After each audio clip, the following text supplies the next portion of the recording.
যদি পাগড়ি দেখে আপনাকে আল্লাহ ওয়ালা ভাবতে হয়, আমি মনে করি তাহলে ভারতবর্ষের জমিনে সবচেয়ে আল্লাহ ওয়ালা হিসেবে প্রমাণিত হবে শিখ ভাই।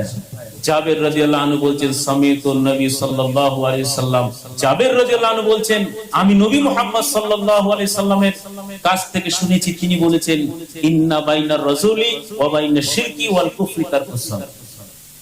আমার বান্দা মুমিন এবং মুসলমান এবং কাফের মুশরিক বেঈমানদের মধ্যে পার্থক্য হলো সালাত আদায় করা, নামাজ পড়া। আমি আপনি নামে মুসলিম হয়েছি, কিন্তু আমার আপনার দয়াল নবী বলছেন কাফের মুশরিক বেঈমান এবং মুমিন মুসলমান এই দুজনের মধ্যে পার্থক্য কি? টুপি নয়। দুজনের মধ্যে পার্থক্য কি? দাড়ি নয়। তার কারণ টুপি শুধু মুসলমানরা পড়ে না, পাগড়ি শুধু মুসলমানরা পড়ে না, রুমাল শুধু মুসলমানরা পড়ে না।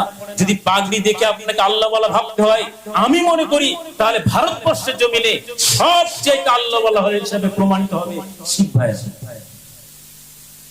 আমি আপনি হয়তো ঈদের দিন, জুম্মার দিন পাগড়ি পরে, ওরা 24 ঘন্টা পাগড়ি পরে থাকে, জানেন কি এটা? সুতরাং পাগড়ি পার্থক্য নয়, দাড়ি পার্থক্য নয়।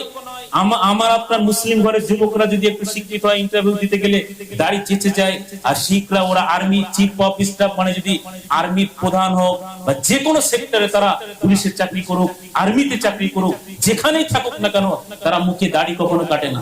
এমনকি শুধু কাটে না তো তাই নয়, তারা আবার পেঁচিয়ে সেটাকে গুটি করে রেখে দেয়, কোন রকম ওখানে কাটিং চলবে। তার মানে বুঝাতে চাইছি, কাফের মুশরিক বেঈমান এবং মুসলমানের মধ্যে পার্থক্য কি?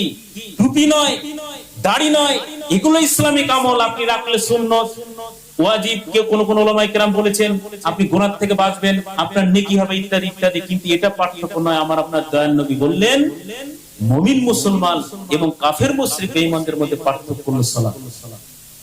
عن عبد الله بن بريدة عن أبي قال قال رسول الله صلى الله عليه وسلم العهد الذي بيننا وبينهم الصلاة فمن تركها فقد كفر। অর্থাৎ আব্দুল্লাহ ইবনে বুরাইদা তার পিতা থেকে বর্ণনা করেন, রাসূল সাল্লাল্লাহু আলাইহি ওয়াসাল্লাম বলেছেন যে আমার বান্দা মুমিন মুসলমান এবং কাফের মুশরিক বেঈমানদের মধ্যে পার্থক্য হলো সালাত আদায় করা। ফামান তারাকাহা ফাকাদ কাফারা। যে ব্যক্তি সালাত পরিত্যাগ করলো, নামাজ পরিত্যাগ করলো, সে ব্যক্তি কুফরি করলো। কানা আসহাবু মুহাম্মদ সাল্লাল্লাহু আলাইহি ওয়াসাল্লাম, রাসূল সাল্লাল্লাহু আলাইহি ওয়াসাল্লামের সাহাবারা অন্য কোন আমল পরিত্যাগ করাকে কুফরি মনে করতেন না, গায়রাস সালাত, সালাত ব্যতীত। বুঝে যাচ্ছে কি ভাই? সালাত, নামাজ কত গুরুত্বপূর্ণ জিনিস। এই জন্য আমরা মুসলিমীয় গুটি কয়েক মানুষ আমরা যে বসে রয়েছি, আজকের জলসা সাকসেসফুল হবে।